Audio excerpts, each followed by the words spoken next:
Hi hello welcome back to my channel అండి. ఈరోజు అయితే మనం పాస్తా చేసుకుంటున్నాం. దానికి కొద్దిగా ముందు 2 టేబుల్ స్పూన్ ఆయిల్, దాని తర్వాత ఫైన్లీ చాప్డ్ ఆనియన్స్ వేసేసుకొని బాగా కొంచెం గోల్డెన్ బ్రౌన్ అయ్యేంత వరకు ఫ్రై చేసుకోవాలి. దాని తర్వాత రోజ్మెరీ యాడ్ చేశాను, దానివల్ల మంచి ఫ్లేవర్ వస్తుంది. ఇక్కడైతే స్వీట్ కార్న్ యాడ్ చేశాను అనమాట.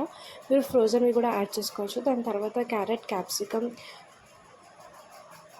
చిల్లీ ఫ్లేక్స్, ఆరిగానో, ఇంకా డార్క్ సోయా సాస్ యాడ్ చేసేసాను అనమాట. ఈ since it is a dark soya sauce కొద్దిగానే వేసుకోవాలి. తర్వాత షేజ్వాన్ సాస్ వేసేసుకున్నాను అనమాట.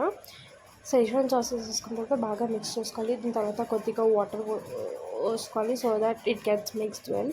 కొంచెం కుక్ అవుతున్న స్టేజ్లో కొద్దిగా సాల్ట్ యాడ్ చేసుకోవాలి, ఎందుకంటే ఆల్రెడీ మనకి సాస్లో అన్నిట్లో సాల్ట్ ఉంటుంది కాబట్టి కొద్దిగానే వేసుకోవాలి. దాని తర్వాత 1 చీజ్ స్లైస్ వేసేసుకున్నాను. తర్వాత బాయిల్ చేసుకున్న పాస్తాని ఇందులో వేసేసుకున్నాను అనమాట.